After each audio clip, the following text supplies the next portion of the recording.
Good morning. My name is Felice Shekar. I'm a student here at NOVA. The topic that I'm presenting today, evil in conflict from an evolutionary perspective, is based partly on the research of David Buss, an evolutionary psychologist at the University of Texas at Austin, known for his research in the area of mating strategies and homicide. In the following explanation into evil in conflict, I will begin with some definitions of evil from various cultures. For the background in evolutionary psychology, we're going to have a little short history on Darwin, a naturalist. I will then look at aggression as a means to obtain resources, and then a look at evolutionary psychology. From there, I'm going to move into male competitiveness for mates, and then into killing and war theory. My goal here is to give you an evolutionary psychological perspective of war. Evolutionary psychology states that humans remain in existence because they were successful at reproducing. We possess psychological characteristics that have enabled us to experience reproductive success in our existing environments. This is displayed in our desire to have sexual relations that lead to reproduction, and parental love that goes into raising an offspring till they themselves reach reproductive age. Reproductive success is a personal objective rather than a group goal or a species objective. From the biological Darwinian perspective, it is a trait that benefits the individual that outweighs the benefit of the group. It is the degree and lengths that the competitor goes to and what he does to get rid of the other that causes the acts that we now label as evil. One tactic might be a verbal assault to make the other appear less desirable to a female. Verbal assaults can cause a victim to lose social status. When confronted with loss of status repeatedly, the victim could perceive the acts as evil. Loss of status severely limits a male's mating opportunities. Murder also eliminates the competition. Victims of such acts as severe loss of social status have killed others they felt have harmed them.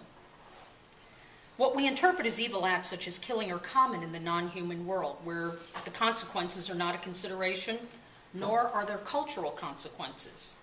It is known that a baby bird will push its sibling out of the nest as not to starve to death if the food supply is limited.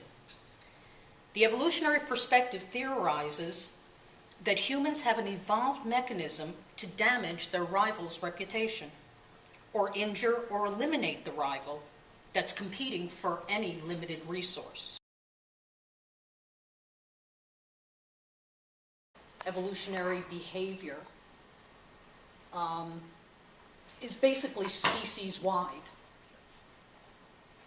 We have degrees. When people are aggressive, we have, the guy who's going to push you in line at the grocery store, or you have the guy who finds his wife in bed with another man and kills them both. We have degrees, but the traits are inherited generationally. Genetically? I'm not a geneticist.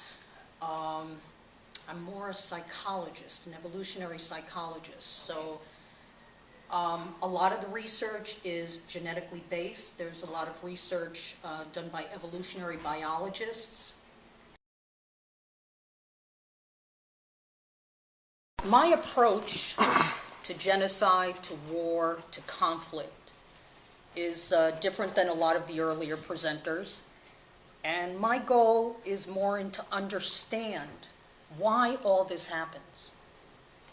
And just through that avenue to see what we can do about it. Because if we don't understand why it's happening, we can't possibly move forward and eliminate and change things.